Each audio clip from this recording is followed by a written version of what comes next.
Come on, got iron in your hand. Gotta put it to someone's head. Pull the trigger. I don't do anything. All right, welcome to another episode where we discuss every bit of this upcoming sequel that everyone is talking about.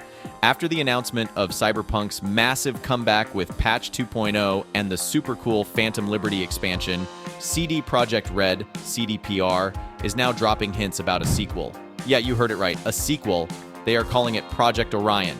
Sounds mysterious, right? Now get this, Cyberpunk 2077, Phantom Liberty actually sold over 5 million copies in 2023 alone. Can you believe it? For a game that had one of the rockiest starts in gaming history, that is just straight up wild. And guess what? The total sales have now soared past 25 million. That is insane for a game that has been out for 3 years. But here's the juicy part. While CDPR is keeping their cards close to their chest, we have got some scoop on what's brewing for the next adventure in Night City. So if you are as hyped as I am about the sequel to Cyberpunk 2077, we're going to have some fun in this episode. So without any further ado, let's jump straight into the video. Before we dive into the details of today's topic, please show us some support by liking and subscribing. It means a lot to us. Thank you. This is Kereznikov.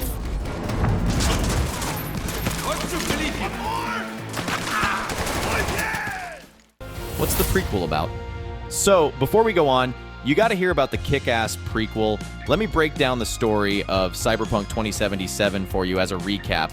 So, this game is set in this crazy dystopian future in Night City, California. Think neon lights, skyscrapers, and loads of cybernetic implants. It's all based on this tabletop game series by Mike Pondsmith. You play as V, who can be either a guy, voiced by Gavin Drea, or a girl, voiced by Cherami Lee. V's this mercenary, hustling in Night City. The twist? V ends up with this high-tech biochip in their brain. But it's not just any chip. It's got the engram of Johnny Silverhand, a legendary rock star and rebel, and he's voiced by none other than Keanu Reeves. So now V's got Johnny living in their head, and it is causing all sorts of chaos. Johnny's consciousness is slowly taking over V's, which is as wild as it sounds. They've got to figure out how to separate themselves before it's too late for V. The whole game is this intense journey with V and Johnny. You are dealing with corporate conspiracies, street gangs, and all the dangers of Night City while trying to save your own skin. It is a wild ride from start to finish. The sequel is likely to continue the journey of V from there. Now, how does all this get set up in the upcoming game? It'll be absolutely crazy to see.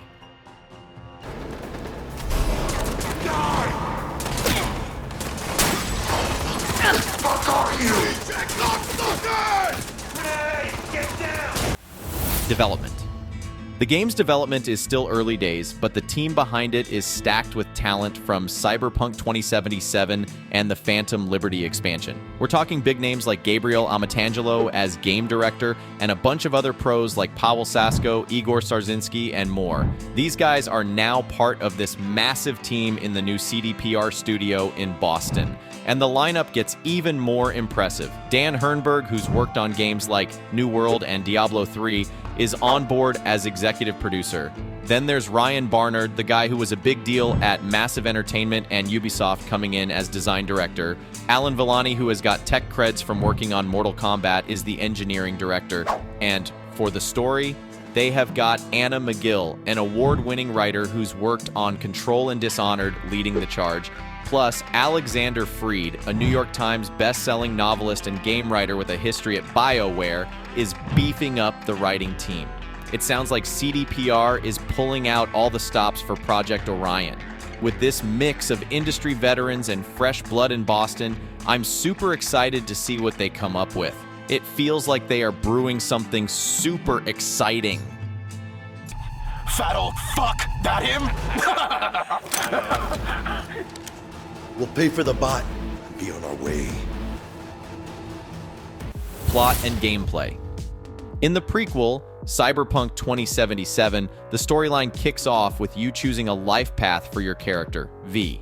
Whether you choose to be a nomad, a corpo, or a street kid, each of these paths starts with its own unique backstory and setting. So pretty much the best possible initial kickstart. As for the sequel to Cyberpunk 2077, there is still a lot up in the air. It does not have a confirmed plot so far, so I think they will continue the story of V this time too, but how and where it goes is still under the fog. The lead quest designer, Blažej Augustinek, explained that while the life paths of the original game set the stage for V's character, they are more about the life V left behind. So perhaps we're expecting something around it. We also don't have much information about whether it will be in first or third person. But one thing's for sure, after the original game's rocky launch, CD Projekt Red is super focused on not repeating few mistakes they have been criticized for. They have been working hard to fix Cyberpunk 2077 over the last 3 years, making major updates and changes to win back player trust. They have even overhauled some of their development processes to make sure the sequel has a smoother ride. So, we are all pretty excited to see how they are going to take all these lessons and apply them to Project Orion. Got it. All right. Leaks and special features. So, I was scrolling and browsing the other day, and guess what I stumbled upon? Leaks about the Cyberpunk 2077 sequel, Project Orion. Looks like some job listings from CD Projekt Red spilled the beans. Remember when CDPR announced Orion back in October 2022? Well, they confirmed it before it even hit pre-production. Smart move, if you ask me. Gets more talented folks interested in working on it. Anyway, CDPR has been busy with their new studio in Boston and the one in Vancouver. They posted like 18 job openings on February 6th, all for Project Orion. And here is the tea. These listings hint that Orion's going to run on Unreal Engine 5. That is a big deal because it means we are probably in for some killer graphics and smoother gameplay. Now let's talk about the gameplay details. One of the ads for a lead systems designer mentioned crafting. That's right, crafting. Looks like we will be getting our hands dirty making all sorts of stuff in the game. Plus, there were a couple of other listings hinting at CDPR's storytelling style. They are sticking to their guns with a mix of scripted gameplay events and cutscenes. And you know what? I loved how in Cyberpunk 2077, even the most scripted cutscenes still left us some control, except for a few exceptions, like the one they added in Phantom Liberty. Oh, and here's something cooler. Some mentions of Orion cutscenes suggested that character animations might be partially motion captured. They did that in the previous game, and it looked pretty slick. There are also some special features brewing for Project Orion, which is shaping up to be pretty cool. Let's see why. First up, there's this crafting system. From what I've gathered, it looks like we'll be able to get really hands-on in the game, crafting our own gear and gadgets. I'm picturing decking out V with custom cyberware, or maybe even crafting some unique weapons. It adds a whole new layer to how we can play the game and interact with the world. Then, there are the open world events. These were a hit in the original Cyberpunk 2077, and it sounds like they're making a comeback in Orion. I loved stumbling across random events in Night City, so I'm stoked to see what they're going to throw at us this time.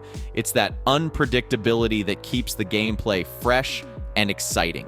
The job listings also hinted at other features. Think interactive dialogue systems where every choice matters, the ability to discover and read documents scattered around the game world, and of course those deep RPG elements. It is all about immersion, right? And here's the kicker. CDPR is aiming to give Orion a Witcher-like evolution. What does that mean? Well, they are planning to keep all the good stuff from Cyberpunk 2077. And trust me, there was a lot of good stuff. Also, while fixing up areas that didn't quite hit the mark when the game first launched, they will be improving those too, which is music to my ears. Though the production is in the early days, I simply just cannot contain my excitement. Probably some reason for that. Motherfucker! Release date. Alright, so if they kick off research and development in 2024, we are probably looking at a release around late 2027 or early 2028. That timeline actually makes a lot of sense for a game as massive and detailed as this one. It's a pretty solid development cycle to get everything just right. Though some people think it might get released before 2027 because they have built their own system from scratch. What do you feel might be the case? Verdict. And that's a wrap on our deep dive into the upcoming Cyberpunk 2077 sequel, Project Orion. From the high-tech streets of Night City to the Unreal Engine 5 powered visuals, This game is shaping up to be more than just a sequel. It is a whole new level of cyberpunk adventure. With features like a crafting system, immersive open-world events, and a revamped dialogue system, Orion isn't just ticking boxes. It's set to redefine our gaming experiences. Sure, the wait until late 2027 or early 2028 might seem long, but for a game with this much ambition and scale, it feels just right to me. This sequel is poised to take the rich legacy of Cyberpunk 2077 and elevate it, promising a ride that's worth every bit of the hype. If you are loving these sneak peeks and can't wait for more, smash that like button, drop a comment with your thoughts, and share this around. And hey, for more gaming goodness and all the latest updates, make sure you are subscribed to the channel. Until next time, and we'll catch you in the next video. What the hell is...